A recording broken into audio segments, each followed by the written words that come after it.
Okay, good morning, everyone, and welcome to what is now the 70th edition of the Coffee Microcaps Morning Meeting. My name is Mark Tobin. I'm the founder of Coffee Microcaps. For anybody who's joining us for the first time this morning, and all our regulars, welcome back. I'm just going to quickly run through some intro slides, and then we're going to get straight into it with our first presenter. Firstly, I'd like to give a shout out to our sponsors of our virtual events, DMX Asset Management. Anybody's looking for a small or micro cap fund manager, be sure and check out the PDS of their relevant funds on their website. A quick compliance and disclaimer slide.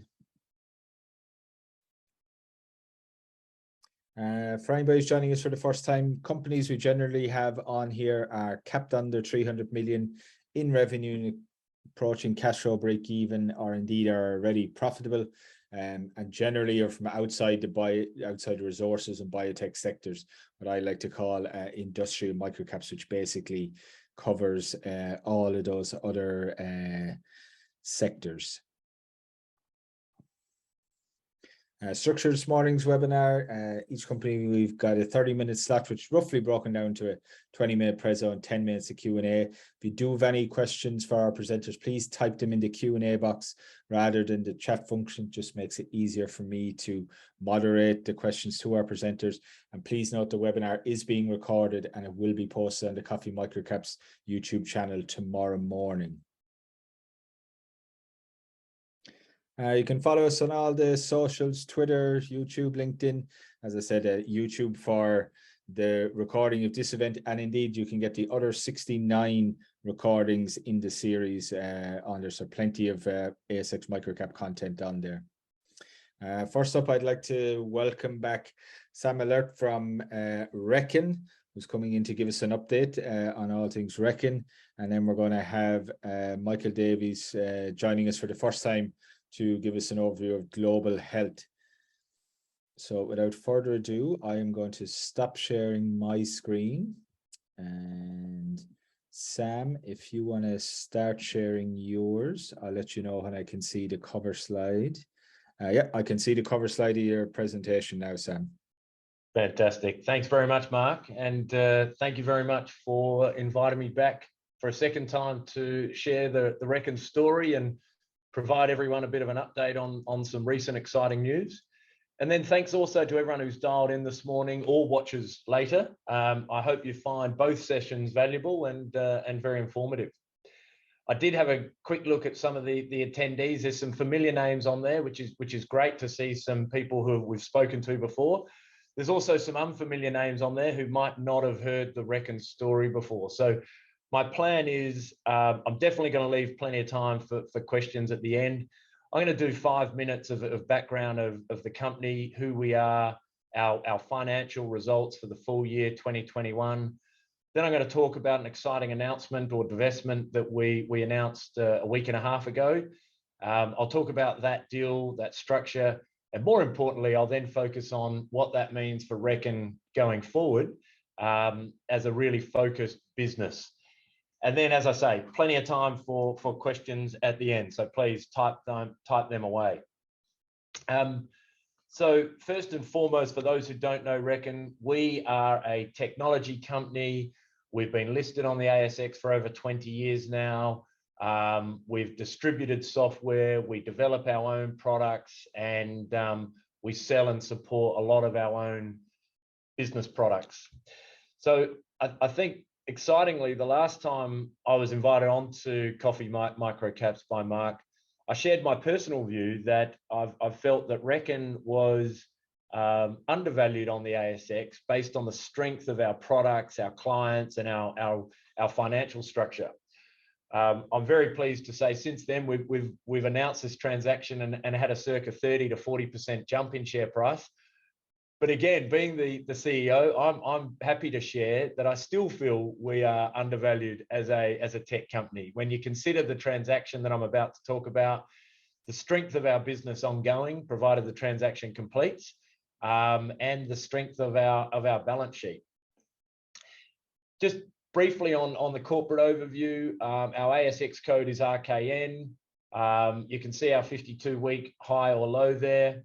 Our board of directors is a very experienced group with a lot of experience, not only in our business, but in tech companies and in really returning value to shareholders based on the tech companies. Some of our big shareholders, we're very proud to be supported by another listed company called Novati, which I can talk about a bit later. We've got some great supportive funds in there in Spheria Asset Management and Micro Equities. And two of the board own a significant amount there as well, with Clive and Greg having a good chunk of shares. In terms of RKN Group, so we, as I say, we're a tech company. We build software, we sell that software, we upgrade that software, we look for new market opportunities, we look for new geographies, and we look for ways to grow. The core business segment, so we call them businesses, but essentially we've got three core products. Our small business segment, which provides accounting and payroll solutions for small businesses. Proudly, we've got over 114,000 cloud users already on our cloud products. We've still got a big bunch of clients in that business on our desktop products that we continue to upgrade. And I can talk a bit about the focus on that business a bit later. Our accountants group, which is the business we've announced the divestment of, which I'll touch on, but accountants group is practice management and compliance software for accounting firms. We've got two key brands in there, APS and RKN Elite. APS is probably the best known brand because it's widely used by some of the largest accounting practices throughout Australia and New Zealand. Then today, the smaller part of our business is what we call our legal group. Our legal group is actually headquartered out of the USA, with also offices in the UK. And its origins is what we call cost recovery. So integrating with multi-function device, capturing the disbursements and integrating that back to your practice management software. We've been looking for something new and exciting, and we've always been eager to grow in such big markets as the USA and the UK. So we actually did acquire a smaller business and a new management team 2 years ago, and they now run our business in the US. And we've got an exciting strategy to build out cloud practice management for legal firms and distribute that throughout the US and throughout the UK and Europe. These are our full year results. For anyone who hasn't tracked RKN before, we report and operate on a calendar year end. So these are our full year financial results to the end of December 2021. 71 million of revenue. Recurring revenue is a big focus of ours. So most of that is annual recurring revenue of 65 million. As I say, we're a very profitable company with 29 million EBITDA and 8 million NPAT. As a tech company, we have a big focus on investing more in development. We have carried some debt, so we finished the year with 15 million net debt at the end of 2021. But something a bit different to some other tech companies, because of our profitability and cash generation, we have been a dividend-paying technology stock for many, many years. So last year, we declared a 5-cent fully franked dividend for the year. We closed out the year at a market cap a bit under 100 million. So that just in terms of our dividend repayment, we're representing, circa 6 to 8% return for shareholders. So that's the business as it is today and as it has been. A week and a half ago, we announced the signing of a transaction to sell our accountants group to a company called Access Group. So I just want to spend a few minutes on this before I then jump into our focus going forward. So essentially, it's a sale of the accountants group to the Access Group for an all-cash sale of $100 million. And again, on the day that we announced that transaction, our total group market cap was about $95 to $97 million. So again, I can only share my opinion. I felt we're undervalued in terms of the strength of our assets, and hopefully the market and everyone realizes that the fact that we've just divested 30% of our revenue, 40% of our profit for more than the total market cap really should highlight that RKN was undervalued. But more importantly, I think highlight the value of our ongoing business and what we can do with technology products and markets. That purchase price There's some multiples there. It's 4.6 multiple of revenue and 8.4 multiple of EBITDA. Our ongoing business post-sale, which will very much focus on the small business accounting and payroll product, as well as our practice management opportunity in our legal market in the US and the UK. Together, those businesses in 2021 generated 50 million of revenue, again, majority recurring, 17 million of EBITDA. So we feel that with this divestment, it really gives us a very strong balance sheet, obviously a big cash injection, and it really positions us very, very well to take advantage and to grow our core business, being the small business accounting and payroll, as well as really have a crack at that large US legal market. Importantly, our announcement was that we'd signed the transaction. So the transaction is not completed. It's public, it's signed. There's two regulatory approvals that we need before completion. That's the ACCC and FIRB. And we're obviously engaged with them to provide them all the information they need to hopefully very quickly provide approval. Some of you may be sitting there saying, what's the intended use of the funds? Look, just before I jump into the remaining group, we are very profitable and cash generating, even the remaining business. So what we plan is with the 100 million, we are going to have some tax. We've obviously got some transaction and some separation costs that we'll need to do. We plan to really reduce our debt. We don't think we need to pay off all of the debt. We've got quite a nice facility. We'll reduce our debt facility probably down to circa 25 million facility. We'll take our net debt right down, at least half of what it is. And then we're going to use the rest to pay a special dividend to shareholders and really reward shareholders who have believed in RKN and come on the journey. And we think that that sets us up to take advantage of our future business. So let's jump into that. Provided the transaction completes, which we hope is in the next few months. I mean, again, the regulators need to run their process, but all things going well, we would hope that we can complete in the next few months. And we're working very collaboratively with the Access Group to plan out all of the transitional services to hand the business over. So our business going forward would be very focused on small business accounting and payroll solutions, which is the biggest part of our business, with an eye on and a focus on growing practice management and workflow software for legal firms, again, headquartered out of the US with premises in the UK. Those numbers on the screen, I should just tell you, that's not our client numbers today. That's the total addressable market. So in Australia and New Zealand, there's just under 3 million small businesses that we could try and work with. Again, we've got 100 and just over 100,000 cloud users today.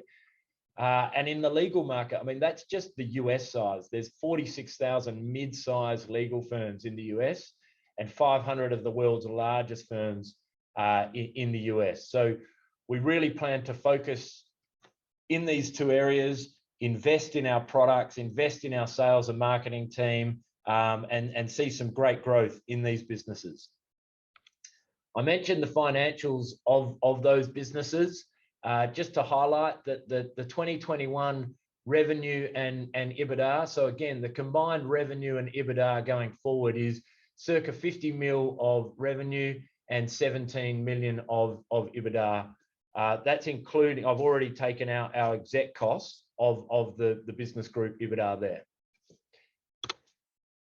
A tiny bit more detail before we'll jump into plenty of time for questions. Again, the business group is all about accounting and payroll software for small businesses. We've had a very solid business for many, many years. We actually distributed the QuickBooks product, the Intuit QuickBooks product in Australia and New Zealand for circa 25 years. We grew that product.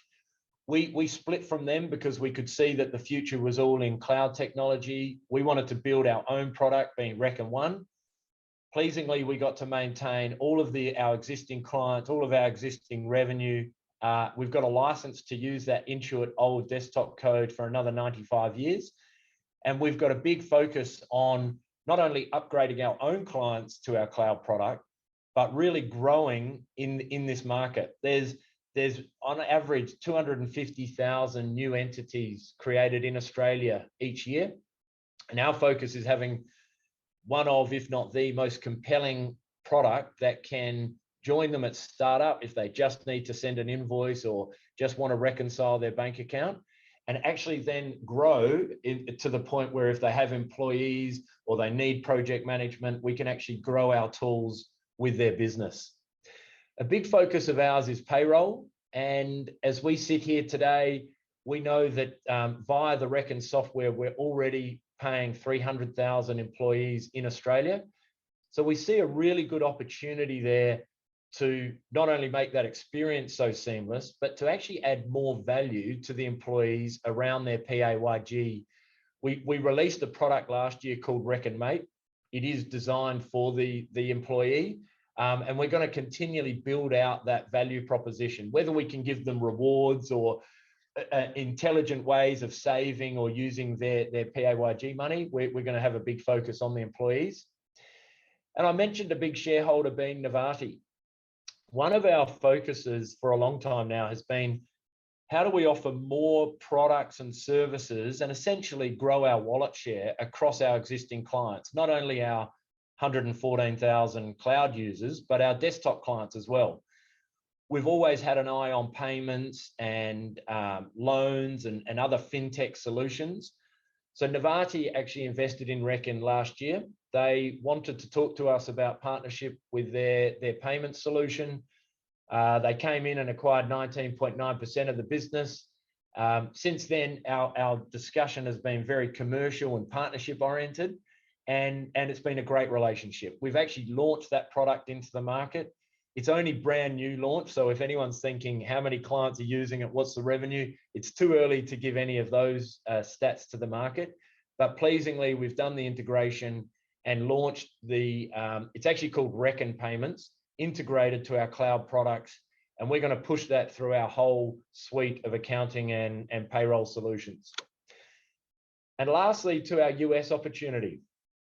So again, if I spoke too fast earlier, we've always, or for a long time, owned a business in the US. It generates about circa just under $10 million AU revenue.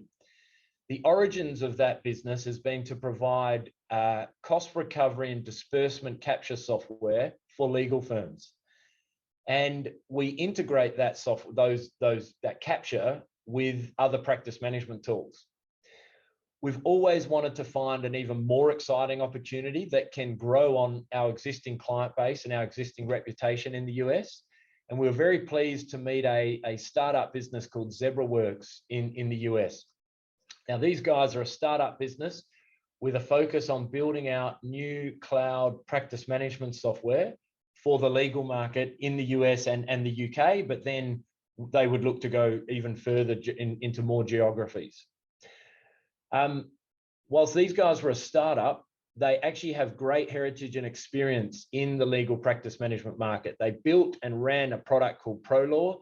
I think that at last count, ProLaw grew to over 2,500 legal practices using their product. They sold that business many years ago to Thomson Reuters, and now they're getting requests from those clients to take them on the journey to the cloud. So we acquired them, we rolled them into our US business. They run the US business for us. Based on that acquisition, we gave the management team 30% of the US business, and Reckon retains 70% of that business. Publicly, we've shared their KPIs. There is an opportunity over the next 5 years for them to increase their shareholding up to a maximum of 45%. To achieve those KPIs, they have to grow our recurring revenue by 5 times. So essentially grow that business to a $50 million recurring revenue business. That's not our publicly released forecast for the business. We're very ambitious in that area, but I'm just sharing with you their KPIs to increase their shareholding.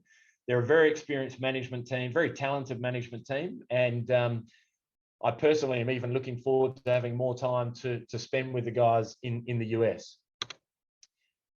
That's everything from me. I've seen a few Q&A come up. I might just leave up our contact details in the background as we throw to questions, Mark. Thanks, Sam. Yeah, we've got plenty of questions, so let's jump straight into them. First up, do you see any acquisition opportunities in either the business, the small business or legal segments that can bolster the product roadmap and accelerate growth in either or of those businesses? Yeah, absolutely. So with the balance sheet that we've got now and access to cash, and also our business size, particularly in that small business area, we would look at acquisitions that could complement. So even in the payment space, but we've got some great partners like Novati in payments, but there could be other fintech solutions or other valuable offerings that either could complement our software for small businesses or complement our software for our payroll software for employees. And we would definitely have an eye on any of those kind of solutions or any niche opportunity. I mean, something we acquired a number of years ago that openly hasn't hit the targets that we want yet, but we still have as a focus, is practice management software for allied health. So we've got a product that we retain called Better Clinics. Better Clinics is designed for physios, chiros, fitness professionals. If there was a way to increase market share for that product, we'd certainly look at it. And then the legal group, definitely. I mean, they're at the early stage of their roadmap. We've released, pleasingly just released our third cloud module. So we've got our billing module, our collections module, and our reporting module released in the cloud. All of those products already integrate to competitors' desktop products in the US. So if there was a way to find either a bit of code or a company that could fast track our development, we would look at that. Or something that, again, we could cross-sell into legal firms that increased our wallet share. We'd look at all options. Okay. Yeah, just following on from that, you're talking about the modules in the legal group. What are the markers we should be watching out for in the legal segment in terms of the product roadmap? Yeah, great question. So first of all, we've got to, when you're looking at the legal group, please bear in mind, we do have that core business of cost recovery. Now, that business was challenged not only by global pandemics and 2 years of lockdown, but that business was challenged by a change in business model for legal firms where they were starting to not capture disbursements and charge 20 cents per print or photocopy. They were starting to incorporate those costs in their charge rate. So the reason I give you that background is one trend to watch is as the US and the UK comes out of lockdown, we actually have a product with a very solid management team to sell to legal firms today. That cost recovery functionality will be part of our future cloud practice management products. So already, just by the markets opening up internationally, we would hope to see some small growth by selling our core products to more firms and getting them implemented. Specifically to the question, though, it was about what markers should we be looking for. We will talk about upcoming product releases, and we will give our best indication of timeframes for those. So the best markers to look for are cloud modules released and then cloud modules sold. I will say that the cloud modules we've got released now, pleasingly, I think we've sold 10. So it's very small numbers, and it will be tiny revenue. So it's not going to impact our revenue in the short term. But the more of those cloud modules we get out and the bigger ARPU we can charge for those modules, that's what the momentum you're going to see going forward in the US. Sales cycles, always an interesting one. Contract lengths and size of deals in the legal group. And obviously, this has probably been skewed over the last 2 years and probably lengthened. But if we assume a more normal 12 months ahead of us, what's the kind of cycle there in terms of getting people onboarded? Yeah, with our core cost recovery business, so the NQ ZebraWorks core product that we've got today, we actually work with mid-tier legal firms right up to some of the biggest accounting firms, legal firms in the world. So Linklaters is a client of ours in Europe. It's one of the biggest legal firms in the world. So the contract size can be significant for our core cost recovery. With our practice management cloud modules, what the functionality that we're releasing now is designed typically for smaller firms that is growing into mid-sized firms. So our cloud modules will be far lower ARPU for smaller firms and a smaller revenue growth, but more volume. And our core products can get typically larger clients on it. In terms of contract duration, we typically sign a 3-year subscription deal. Okay. And I think this is always a good one and probably a perennial question, but what's the unique selling point for Reckon 1 versus 0 or MYOB? So maybe a bit of a compare and contrast, I think, Reckon 1 versus the kind of 2 other well-known providers in this space for small business. Yeah, great question, and thanks for asking. So we've long had expertise in accounting and payroll in Australia. So we've taken our amazing team and built what we think is one of the market leading products. So we definitely talk about ease of use, simplicity, and functionality. Now, openly, I know that every one of our competitors is going to say the same thing. So that's the reality. What's then unique about Reckon 1? Well, on top of an amazing UX and user experience, we're the most affordable product in the market by a long shot. Now, we do that by allowing the small business owner to choose what they want to use. So if they just want a basic accounting package, they can pay us as low as $10 a month. If they just want to do invoices, they can pay us as low as $10 a month. If they only need payroll and they're not doing anything else accounting-wise, they can pay us as low as $10 a month. That's the most affordable product in the market by a long shot. The other thing we do is as they build out their use in Reckon 1, so let's say they put all of those modules together, the core accounting, invoicing, payroll, and now they're paying us $30 or $40 or $50 per month. Based on their usage, we have a word called unlimited. So what a lot of our competitors do is they say, hey, you can use our invoicing module, but at this rate, you can only send 10 invoices. Or you can use our payroll product, but you can only pay 1 employee. If you want to send more invoices or pay more employees, you've got to go to our $70 or $110 version. That's our competitors. With Reckon, we believe in a very fair price. We believe in if a client is using our payroll, they should be able to pay as many employees as they want. They should be able to send as many invoices as they want.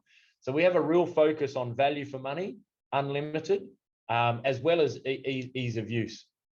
Just one other thing, that's direct competing with MYOB and Xero functionality product to product.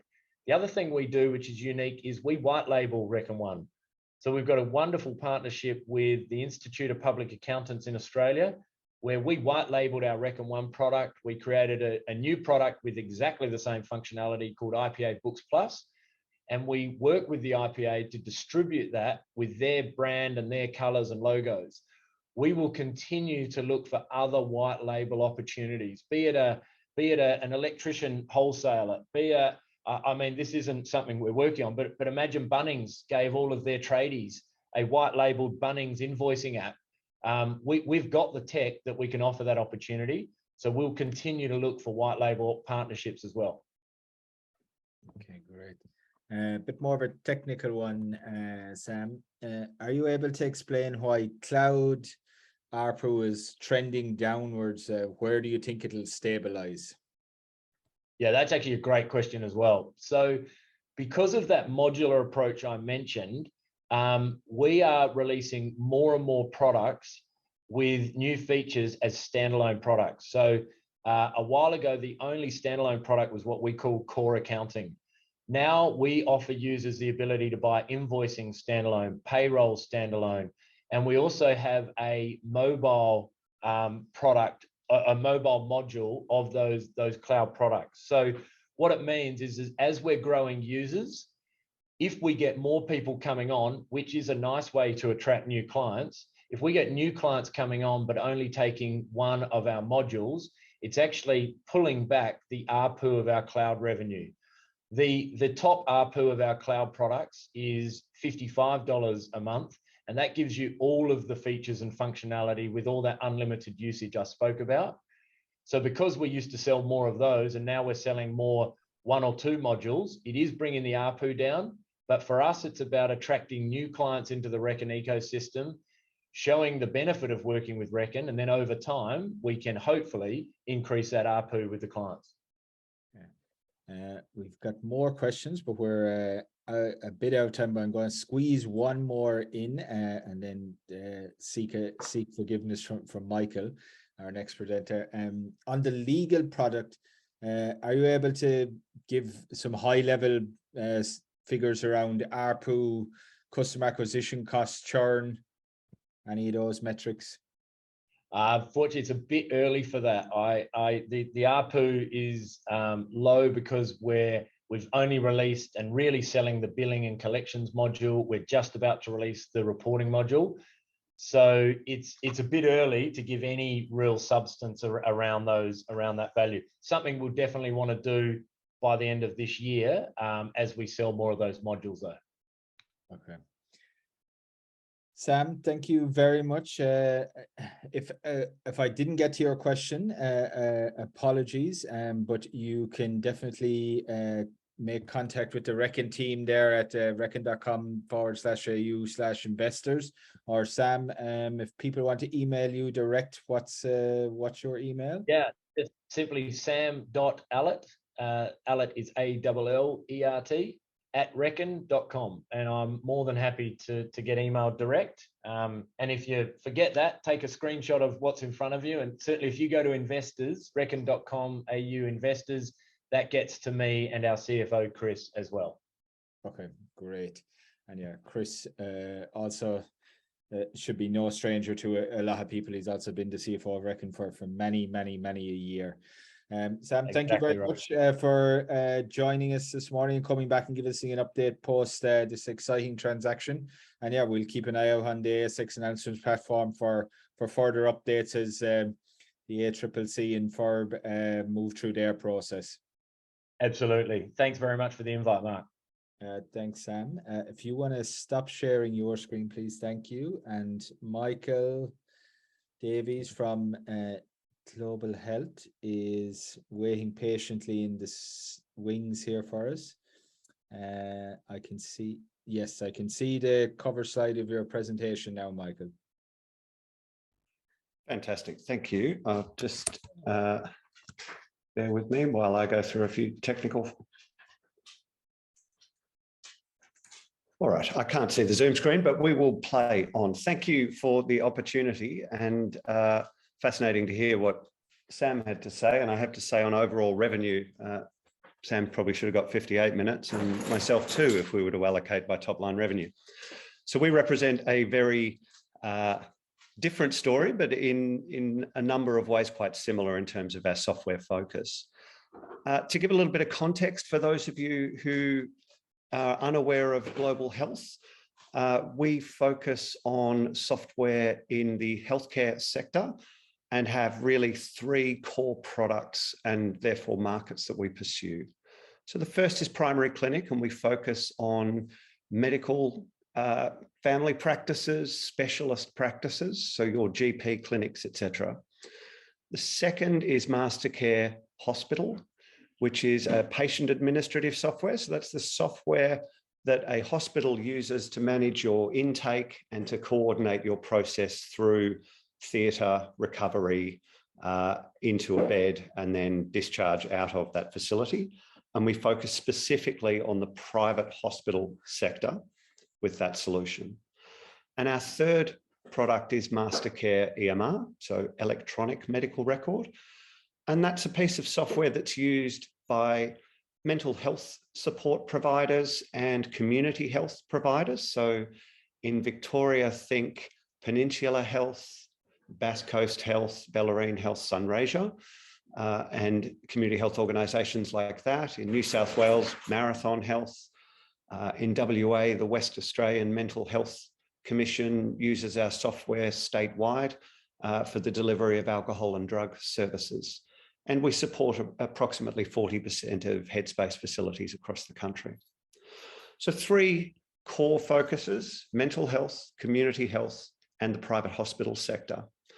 All sectors we're seeing significant growth in investment in Australia and increasing complexity and requirements for digitisation within that health sector.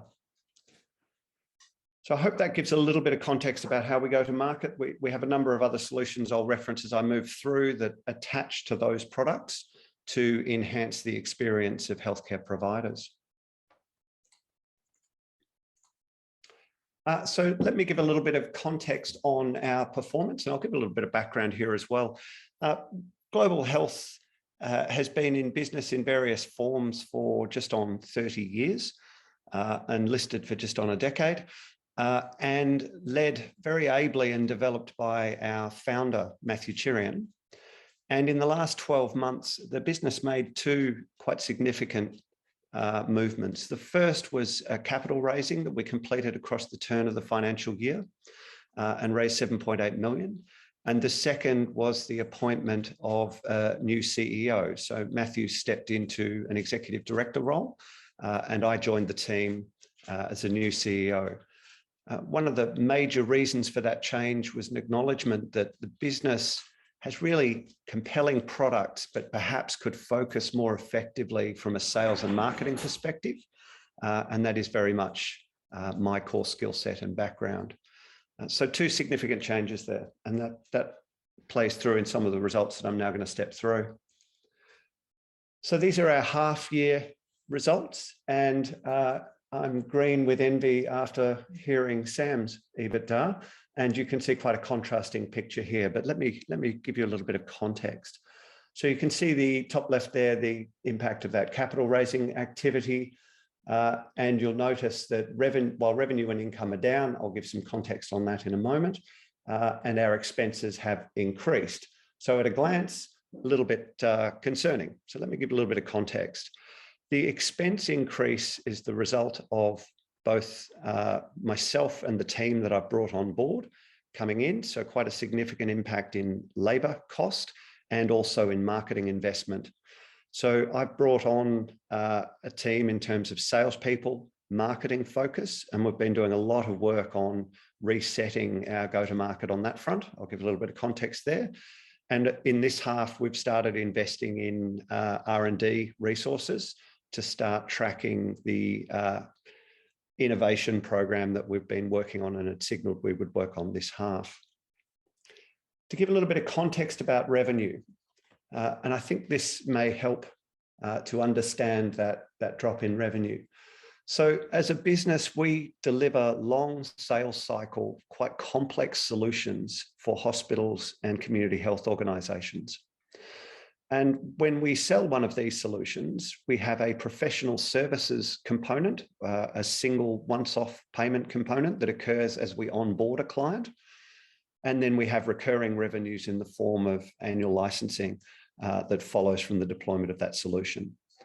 And the business last year, and with some delays through COVID, has spent a lot of time delivering 3 significant clients in the last 12 months. And they were Peninsula Health, Ballarat Community Health, and the West Australian Mental Health Council, all really significant programs of work. And you can see the impact of their professional services through FY19 and into FY20. And those services all came on board and went live in October and November of this financial year. And we're starting to see some of the uptick in recurring revenue as a result of those. So when you look at my overall revenue this year, I am down on professional services, but up on the core revenue stream of recurring revenue. And again, to reinforce the kind of sales cycles that we work to, we're typically 9 to 12 months from latte to contract to understand our sales cycle, and then generally 6 to 12 months for the onboarding and activation of a new client coming into our system. And that's shorter for smaller customers and can be a little bit longer for larger customers. So again, to provide some context there, our total recurring revenue is comprised of subscription revenue, so annual licensing, and expansion revenue, which relates to the ancillary services that we attach to a licensed instance that we deploy.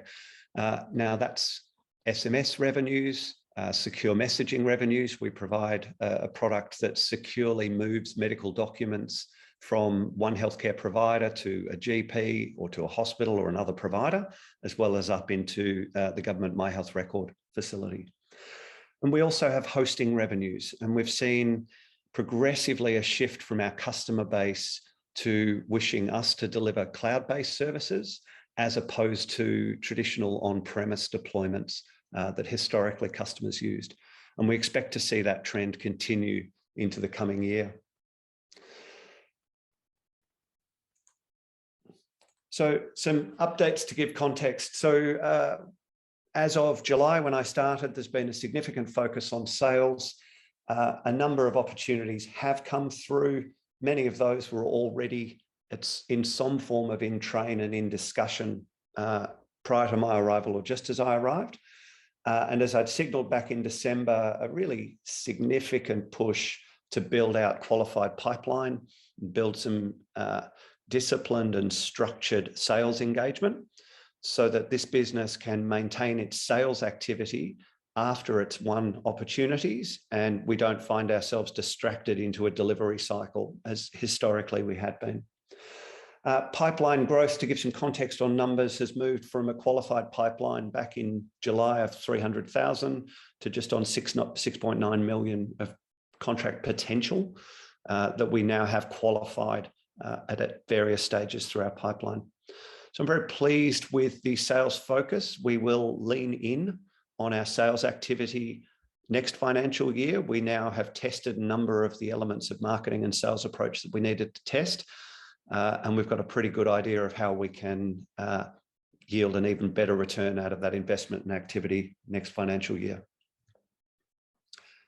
Marketing, a lot of work around our electronic medical record solution. So that's the community health and mental health focus. And we're really quite comfortable at our ability to generate leads and prosecute leads in that space at this point in time. Much clearer understanding of our digital pathways to market, and our campaigning this half has lifted another step as we've got that activity moving. We will, as we move into half one of next financial year, go through a brand simplification, a cleanup of websites. I think we've provided a little bit of a fragmented approach to market. Now that we have a clear view of how we can attract digital traffic cost effectively, we'll now clean and streamline the websites to improve conversion and clarity for our customers and investors on what exactly it is we do. A lot more activity. This, I won't go into detail here. It was relevant on the turn of half year. But certainly since we put this out, we have launched our M-Connect solution. I'll talk to that in a moment. Inpatient EMR I'll talk to as well, and hot health integration we've been working on. So that product focus. So one of the honours and privileges of working in the health sector is our government changes its funding models on a fairly regular basis. And that means all software providers in our sector need to change their software to remain compliant and in line and make sure that health professionals can be paid. And PRODA, or Medicare Web Services, has been one of those significant upgrades that our entire sector has dealt with over the last 12 months. And we're very proud to have all of that through, deployed and online on schedule to allow all of our customers and healthcare providers to continue to effectively bill and claim of our government funding models. We delivered e-prescribing enhancements in our GP clinical software, and in the release that we're putting out for our community health and mental health software, e-prescribing will be part of the release that's going live in the next week. We also took some steps in terms of lifting our security management profile to stay in line with the requirements of the health sector and delivered ISO 27001 certification across our business to ensure that we give comfort and surety to many healthcare providers who are facing progressive cybersecurity threats. And we've been working on interoperability within our product set. So I might talk briefly to Hot Health, which is effectively a digital front door, and we'll see a lot more focus on that in the coming 6 to 8 months.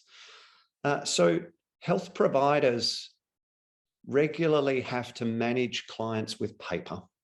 So if you think of yourselves as you walk into a specialist clinic, an allied health clinic, a GP clinic, frequently you'll be handed a form the first time you go in that you need to fill out, and then a practice administrator will type it all into a clinical software. So what we've built is effectively a patient engagement portal or a digital front door that we're integrating into each of our core products.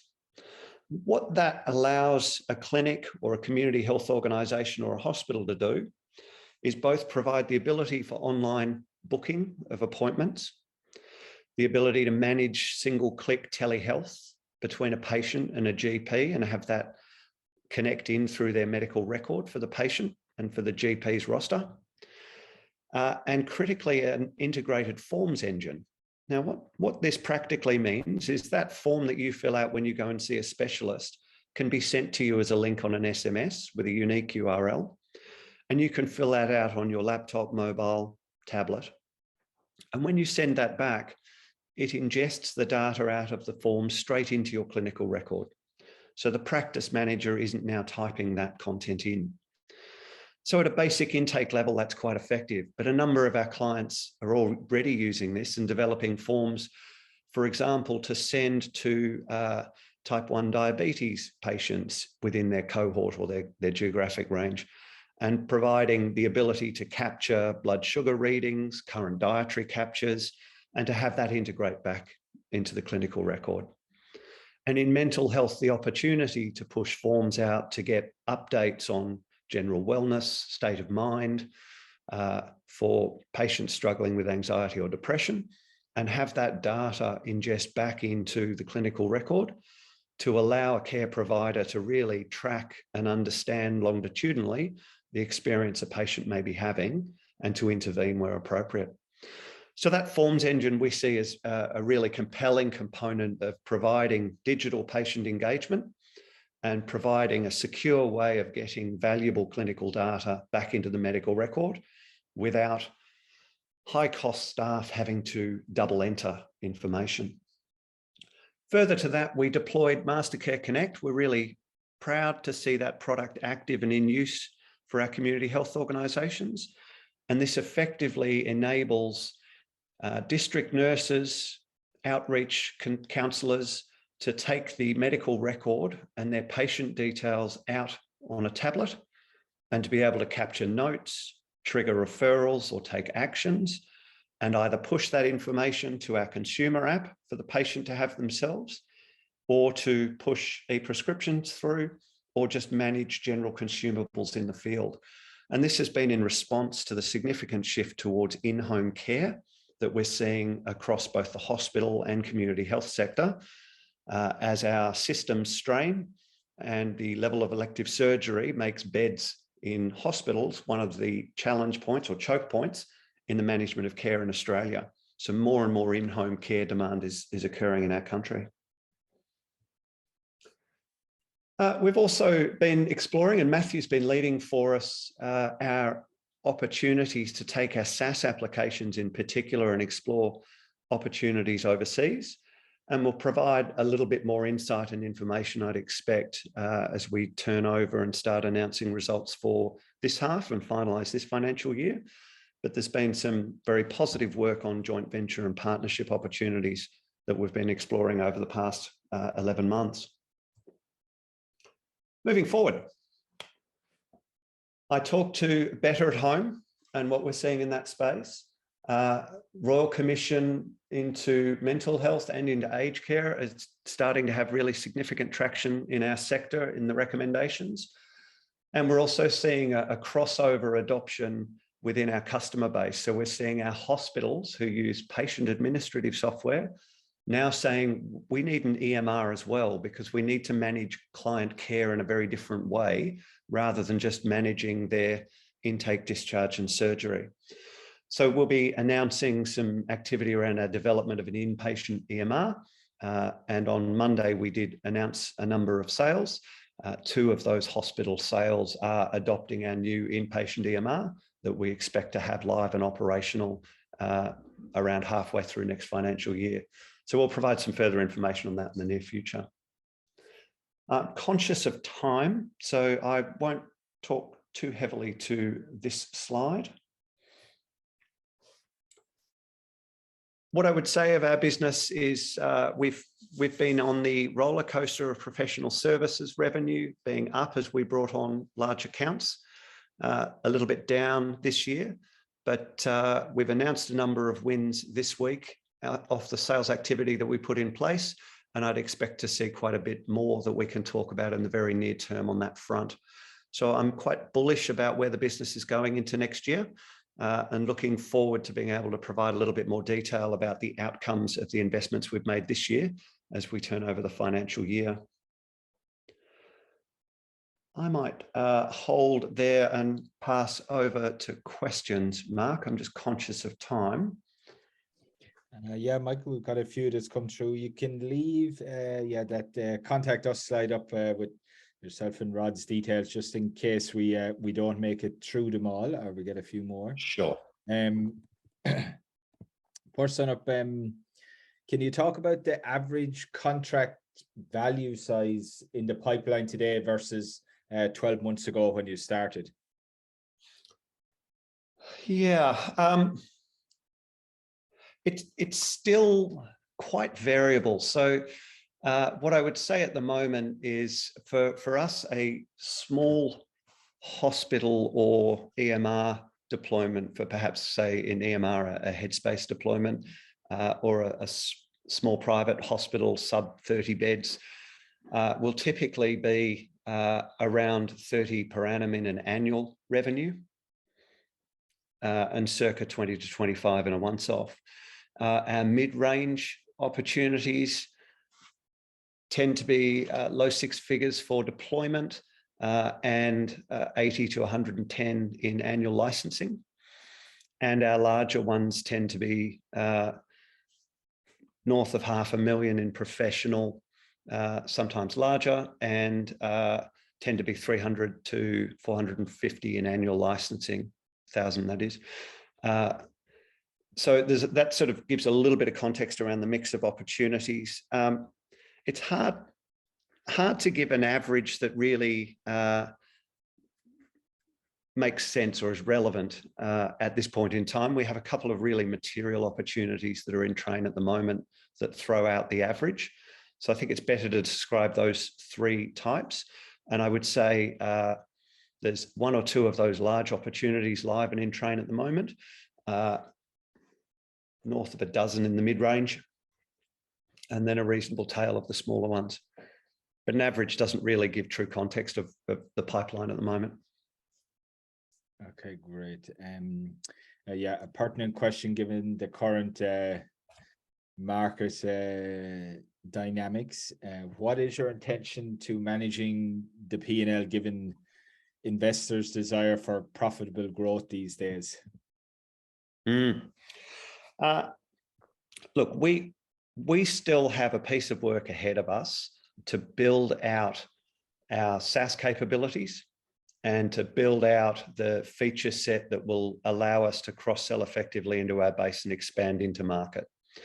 So we are planning to continue to invest from a dev perspective and a sales and marketing perspective in next financial year.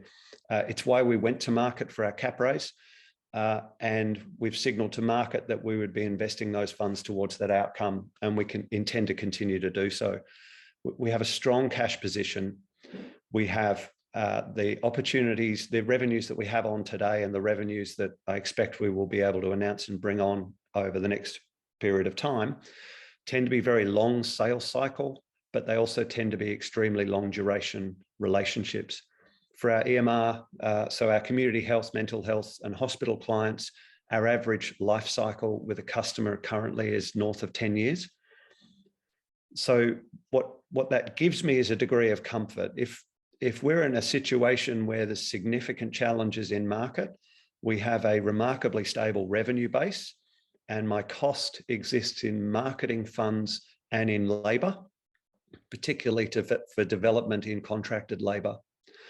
So we're in quite a strong position to be able to continue to invest with the knowledge that if we need to tighten the cost base of the business, we can do so very quickly.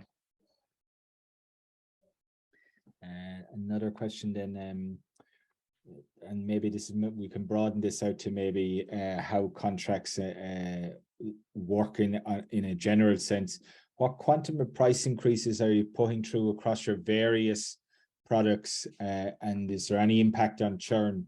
And I think maybe we could broaden that to, once a client comes on board, what does a typical contract look for in terms of length, prescribed price increases on an annual basis or over the contract length? Maybe just kind of give us some color on what a deal looks like once it's signed, sealed, and delivered. Sure. So typically we sign terms of 3 + 2 + 2. That's a typical contracted term for our community health, mental health and hospital sector. And that's because these are really significant programs of work for our clients. So change isn't taken lightly in this sector. And that's why our churn is so remarkably low on these clients that we bring on board. In terms of price increases, we drive revenue with our clients up in 2 ways. So firstly, we contract to an annual licensing fee, inclusive of an annual increase in line with health CPI. So health CPI at this point in time is running at 3.3%. So as customers' annual license anniversary comes through, we do adjust up for CPI on those services. So we are reasonably inflation resistant in terms of the pricing model that we have. The second is as we bring online our cross-sell opportunities. So cross-selling by bringing clients from their on-premise deployment into our hosted environment. That has a significant impact on our revenues and margins. We also have secure messaging, SMS opportunities to grow SMS messaging out to clients, which is continuing to scale. And also our digital front door product, Hot Health, to lift both our revenues and our health providers' patient engagement outcomes and care provision outcomes. So that's how we look to grow those revenues. So firstly, very stable and inflation resistant due to the health CPI increase contracted in with our clients. And second, we've got clearly structured campaigns for cross-sell that we can deploy. And if I can just add one in there, in terms of the cash flows from those contracts, is it typically one big annual license fee payment, paid up front for the next 12 months, or do customers pay on a monthly, quarterly basis? I'm just trying to get a sense of seasonality in terms of revenue and cash flows kind of between halves, if any. Sure. The vast majority of our community health, mental health and hospital clients pay upfront annual licensing. So they pay at the commencement of a 12-month license cycle. We have a small group of those customers who pay quarterly. They are purchasing an annual license, but they may pay that in quarterly installments, but it's an immaterial volume within that space. The vast majority of our primary clinic customers pay an annual license fee and again pay upfront. In a number of our SaaS products, which at this point in time, while growing very quickly as a revenue component, are still a small revenue component, those services typically are billed monthly. Okay. Another question from the audience, Michael. The biz dev people you've brought on, what sort of ARR or overall revenue do you expect them to write once they get fully ramped up?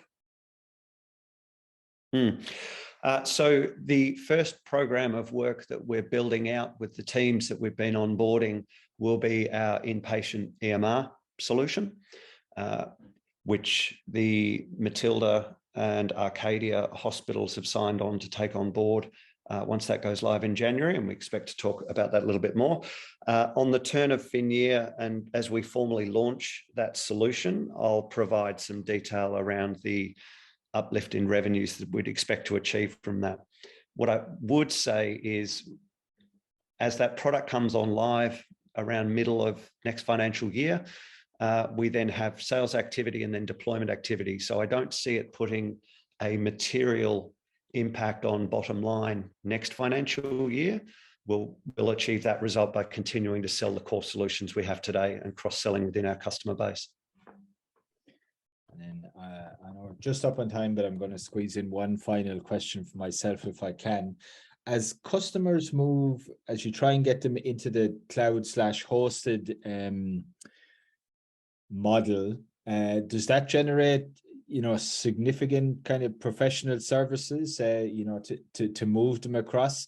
And once across, does having them in the cloud hosted version, does that kind of give you an uplift in margin for that particular customer, or is the margin pretty much similar to what they were on an on-premise setup? Sure. It achieves a number of things for us. So the first thing I'd say is the way we're managing the development of SaaS is, as we build new modules and capabilities for our large customers today, we build them in our SaaS environment rather than enhancing our core software solutions. So for example, our hospital customers need a discharge summary solution to My Health Record by December to be compliant with government requirements. We've built that discharge summary solution into our Mastercare Plus SaaS platform. So they continue to use the normal software that they're using. It may be on-prem or hosted, but whenever they hit a button for that discharge summary, that's going through our SaaS architectures. SaaS platform deployment reduces our cost of management and our cost of upgrade path and version control materially. So for us, SaaS creates a lower cost base in time, but it also gives us speed to market and flexibility in the solutions we deliver our clients, which will help us attract more opportunity in the future as well. Okay. Michael, we're going to leave it there because I know we've got just slightly over time. Thank you for joining us this morning and giving us a good overview on all things global health and the changes that have kind of gone on in the last 12 months. And if anybody's got any further questions, please feel free to reach out to Michael via his email or indeed Rod.